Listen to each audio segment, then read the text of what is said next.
चीन की सेना ने हमारी सरहदों में कहां तक कब्जा कर लिया है और हमारी कितनी जमीन हड़प ली है। सेना के पूर्व अधिकारी भी मोदी सरकार को लगातार आगाह कर रहे थे कि स्थिति गंभीर है, वह सरकार को सावधान हो, कार्यवाही की आवश्यकता है।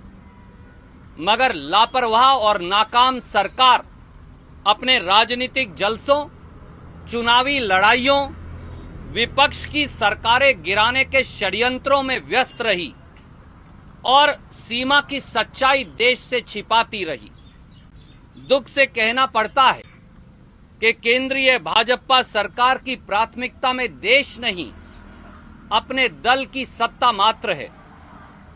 मोदी सरकार में सूचनाओं पर पाबंदी है और सवालों पर पाबंदी है और सूचनाओं पर तालाबंदी है। आज देश से सब कुछ छिपाया जा रहा है, पर क्या मोदी सरकार के पास उन माओं के लिए कोई जवाब है जिन्होंने देश की रक्षा में अपने लाडले बेटों की कुर्बानी दी है? क्या उन पत्नियों के लिए कोई जवाब है जिन्होंने भारत मां की रक्षा करने के लिए अपने सिंदूर को खोया है? क्या उन बच्चों के लिए कोई जवाब है जिनके सर से पिता का साया उठ गया है? सच्चाई यह है कि देश की हुकूमत चेताए जाने के बावजूद आंखें मूंदे रही और गलवान घाटी में सैनिकों की शहादत के वाकये को होने दिया। चीन ने भारत की सरजमी पर कब्जा कर लिया, उसकी रक्षा करते हुए हमारे सैनिक वीरगति को प्राप्त हो गए, पर दिल्ली में बैठी मोदी सरकार तथा प्रधानमंत्री व रक्षा मंत्री ने चुप्पी साधे रखने के अलावा और क्या किया?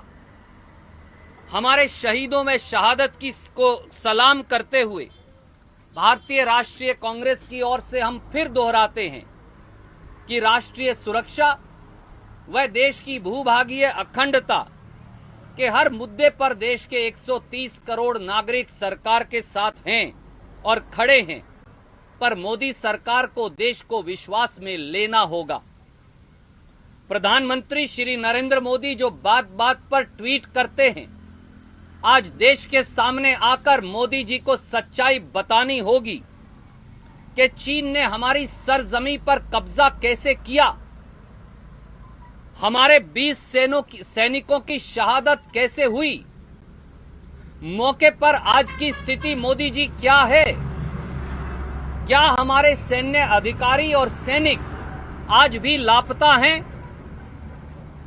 हमारे कितने सैन्य अधिकारी व सैनिक गंभीर रूप से घायल हैं और जीवन मरण की लड़ाई लड़ रहे हैं? चीन ने हमारे कितने हिस्से पर और कहां कहां कब्जा किया है?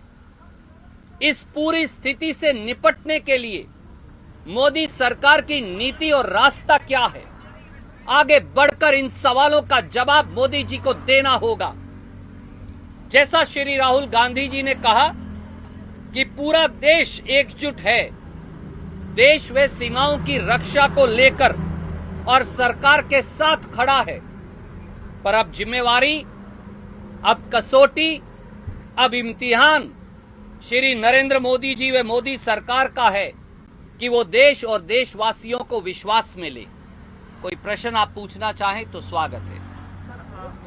दिग्विजय सिंह जी ने एक ट्वीट को कोट करते हुए उन्होंने कहा कि क्या ऊपर के निर्देश से जो सैनिक गए हैं वो निहत्थे गए थे और क्या इस वजह से कैजुअलिटी हुई है?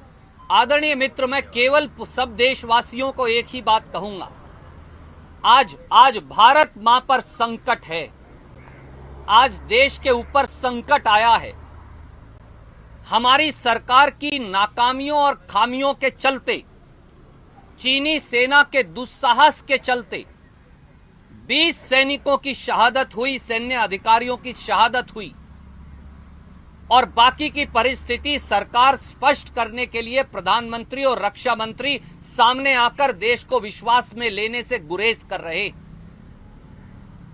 आज पूरे देश को विश्वास में लेना, मौके की परिस्थिति को बताना, चीन ने कितनी हमारी सीमा पर कब्जा किया है इस बारे देश को सूचित करना, हमारे सैनिकों की शहादत कैसे हुई इस बारे में देश को विश्वास में लेकर बताना और पूरी स्थिति से निपटने का रास्ता और नीति मोदी सरकार का क्या है, ये बताना प्रधानमंत्री श्री नरेंद्र मोदी जी का राजधर्म भी है और कर्तव्य भी। आज इन सवालों का जवाब प्रधानमंत्री जी को देश को विश्वास में लेकर देना चाहिए और कोई और भटकने की बात करनी ना चाहिए और ना करने की आवश्यकता। प्रधानमंत्री जी चुप्पी तोड़ें, देश को विश्वास में लें और बताएं कि क्या 20 सैनिकों की शहादत हुई या और अधिक की? क्या चीन ने हमारे सैन्य अधिकारी या हमारे सैनिक अगवा करके रखे हैं या ये खबरें गलत हैं? हमारे कितने सैनिकों को गंभीर चोटें आई हैं? हमारी कितनी सीमा पर, हमारी कितनी सरजमी पर और किस किस जगह चीन ने कब्जा कर रखा है? और सरकार इस पूरी स्थिति से निपटेगी कैसे? मोदी जी, चुप्पी से काम नहीं चलेगा, सामने आना पड़ेगा। पूरा देश आपके साथ है, हिंदुस्तान की सरकार के साथ है, परंतु हिंदुस्तान की सरकार को देश को विश्वास में लेना पड़ेगा। गोपनीयता से काम नहीं चलने वाला। कोई और प्रश्न आप पूछ सकते हैं?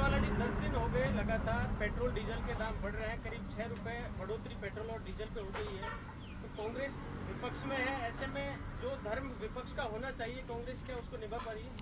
कल भी श्रीमती सोनिया गांधी जी ने पत्र लिखकर प्रधानमंत्री श्री नरेंद्र मोदी जी से कहा था और कल 9 दिन लगातार हो गए थे लगातार पेट्रोल और डीजल के दाम बढ़ते हुए।